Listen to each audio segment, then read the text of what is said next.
Hello everyone, this is CJ Novo 992 and today we are back with another brand new video. Today's video, the football is finally back and you know exactly what that means. Some content for this year right here. Finally. But before we dive into that content, as always, a quick shout out to the channel sponsors, OneFootball. The link will be down there in the description below if you want a wee bit extra Rangers news. But as we haven't had a preview video since the last decade, let's get into this then, shall we? And as always, we're going to be starting off this preview by looking at the opposition, and that is, of course, Stranraer. And Stranraer actually coming into this game of football on a 7-game winless streak. You have to go back to this competition for the last win, which at the time was obviously a massive shock as they bet Dunfermline 1-0. Let's hope that's the last of their shocks in this competition. Scary joke to one side, it hasn't been a great season so far for Stranraer. They sit dead last in League 1 of Scottish football with only 2 wins under their belt and a minus 23 goal difference. Honestly, everything that could have went wrong so far this season has. And something else that's worth pointing out about Stranraer this season is this is not the first time that they've played Rangers in a cup competition. Nah. This team that we face tomorrow has already been knocked out of a cup competition by Rangers. Now, it wasn't against the first team, obviously, but it was against the under-21s led by Graham Murray in the Challenge Cup. Rangers came away with a 2-0 win thanks to goals from Jamie Barjonas and Josh McPake. So in a weird way, it gives Rangers the perfect opportunity, if they do the job tomorrow, to get a cheeky, unique double against Stranraer. 1 win with under-21s and 1 win with the main squad. Now, normally with these preview videos, we sort of dive into the play style and break down how they play, how they set up, what they're good at and what are they bad at. But honestly, after looking into Stranraer, your guess is as good as mine. And it's not because I've got lazy when taking my notes, ladies and gentlemen. No, it's not because of that. It's because it seems as if Stranraer doesn't know their best way to set up and their best way to play. Constantly chopping and changing per match. Honestly, over the last 6 games, they have played the 4-4-2 3 times. They have played the 5-3-2 twice. And they played a very, very expansive 3-5-2, which they abandoned halfway through the game because it just wasn't working. But after taking a step back and going through every single game that they have played this season, what I could find is they much more lean towards the 4-4-2. That seems to be their bread and butter, and that is what they've actually started in the last 2 matches, which is pretty damn good draws in as well. However, I've got a wee bit of feeling after going through the results, whenever they play the teams up at the top 2 spots, they revert to a 5-3-2, so I'm pretty sure that is how they're going to be setting up tomorrow. 5 across the back and very, very defensive in the middle with 2 strikers hitting long balls. And apologies, by the way, I know that's not as much detail as we normally have for the opposition preview, but it's been really hard just to find a real consistency with this squad because they've simply been so inconsistent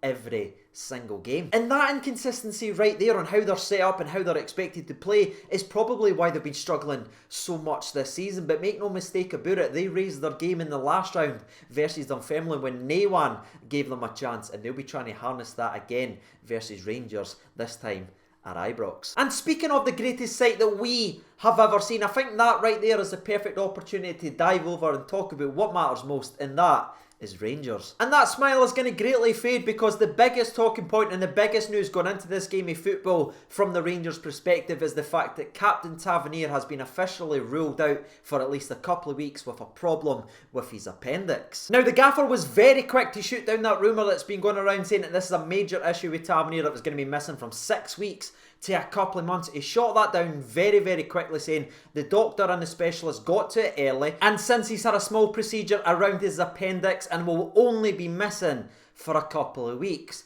Only a couple weeks. Now, even when I say that and I try to make myself feel better, this to me is pretty damn devastating. As many of you guys, if you tune into this video regularly, you know I rate this guy so much and I think he's as vital as any other player on that part for Rangers, honestly, a day to the way we play, to the balance of the overall squad. But unfortunately, the fact of the matter is that he is definitely ruled out. It's not a whisper, it's not a maybe anymore. We know that now. So Tavernier is gone, and that leaves a spot to someone to step in, get some game time, and try to impress everyone. Who might that person be? Well, let's discuss it in today's video then, shall we? The first one, and whose favourite actually to take over from Tavernier, is Flanny Alves himself, Mr. John Flanagan. And it's amazing to me how quickly people forget or move on from certain players. Like I think of the last run towards the end of last season where Flanagan was putting in a 2-month sparkling display at left back. People were talking about him as a left back. Rather than Barisic, rather than Halliday, rather than anyone else, Flanagan was one of our most consistent and better players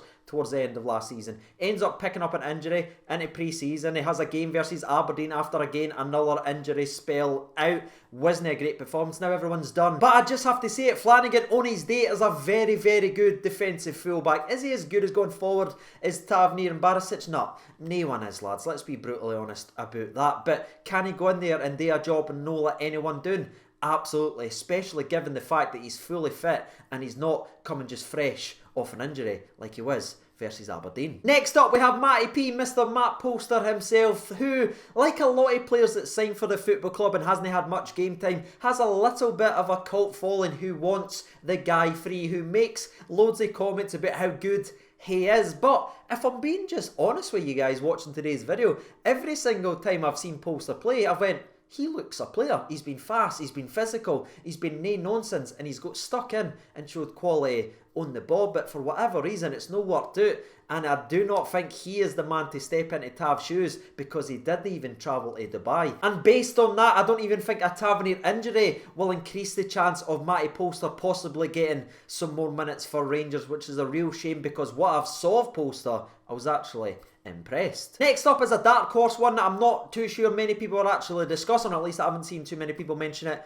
online, and that's the fact of Ryan Jack playing it right back over the next couple of weeks, because you know what you get for Ryan Jack: consistency, run all day. He's well in tune with the game plan and how we set up and how we play. He's usually the one in front of Tavernier, keeping that right hand side, so when Tavernier bombs forward, he naturally drifts back into the right back spot. That's happened over the last year or two. However, my only feeling with this one, even though the fact that he's got experience playing for Aberdeen at right back and Scotland at right back, I just wouldn't feel right taking Ryan Jack out of the midfield position, which he has made his own this year, and trying him at another position. I just didn't think you mess with that form and consistency what he's getting in the middle. But I thought it was interesting, so I thought I'd mention it. And last but not least, Jordan Houston would probably be next in line to get a start, but as he's out on loan to Ayr, that opens the door for a certain Nathan Patterson, who impressed everyone in his friendly performance over in Dubai, and who has actually already played against Stranraer, as we mentioned earlier on in today's video. He was a part of that squad that kept a clean sheet versus the starting 11 of Stranraer. Now granted, he was playing at left back